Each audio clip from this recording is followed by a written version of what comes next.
Bismillahirrahmanirrahim. İbrahim Peygamberimiz dağı kaçanda özünün balasını, ayalını Mekke'ye taşlap çıkıp baratıp birinci dua kanday dua kıldı?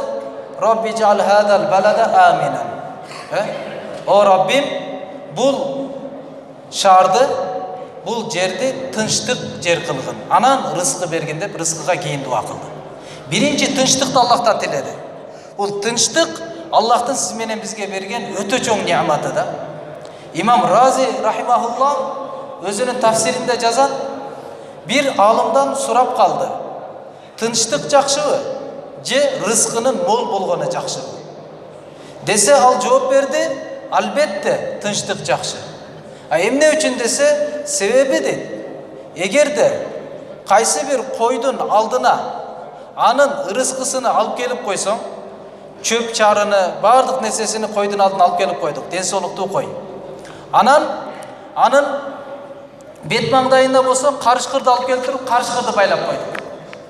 Anda al karışkır turgandык sebepten bardıq nesesi bolsa dağı, бирок корккондук себептен барып арыктап, эчтеке жей албастан бул дүйнөдөн кош айтат экен да.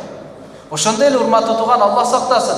Эгерде жашообузда салам келсечи, тынчтык кете турган болсо, анда биздин азыр куруп жаткан үйлөрүбүз, минип жаткан могу Lexus 570'тер, bu өзүбүздүн куруп жаткан карьераларыбыз бар го, бунун эч кандай кадыр баркы калбай калат да. Эч бир кереги жок болуп калат эгер жашоодо тынчтык кача турган болсо.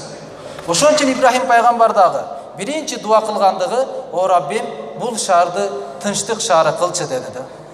Тынчтык шаары. Ислам, биздин динибиз дагы ислам, тынчтыктын дини. Учурашканда эле ассалам, учурашуубуз башы салам, тынчтык менен башталат. Ортосу болсо Аллахнын мээримдүүлүгү, акыры Аллахнын берекеси менен бүтөт. Учурашканда эле шуну беребиз да. Дарус-салам бейиштин аты дагы тынчтык үйү. Аллах тынчтык үйгө чакырат. Аллахтын өзүнүн bir аты бар, салам деген, тынчтык деген Аллахтын өзүнүн аты бар. Намаздан чыкканда дагы ассалам деп тынчтык тилеп чыгабыз. Жашообузда тынчтыктын болушу өтө зарыл. Ошол тынчтык болуш үчүн Аллах Таала сиз менен бизге динди берген, ал диндин атына ислам деп койгон. Эгер ислам болбосо, урматтуу тууган, кыйын. Ислам болбосо, өзүңүздүн ички дүйнөңүздө дагы тынчтык болбойт. Ислам болбосо, аялыңыз менен болгон мамиледе дагы тынчтык болбойт. Ислам болбосо, балдарыңыз менен болгон мамиледе да тынчтык болбойт. Өлкөңүздө дагы тынчтык болбойт. Өлгөнүңүздө дагы тынчтык болбойт. Кабырыңызда дагы тынчтык болбойт. Жашооңузда тынчтыктан арылып каласыз. Эч качан тынчтыкка жетпей каласыз. Дайыма түбөлүктүү болгон балким азапка түшүп каласыз. Ошондуктан сиз менен биздин жашообузда тынчтыкты кааласак, бактылуу болууну кааласак, анда сөзсүз дин менен жашоонун аракетин кылалы.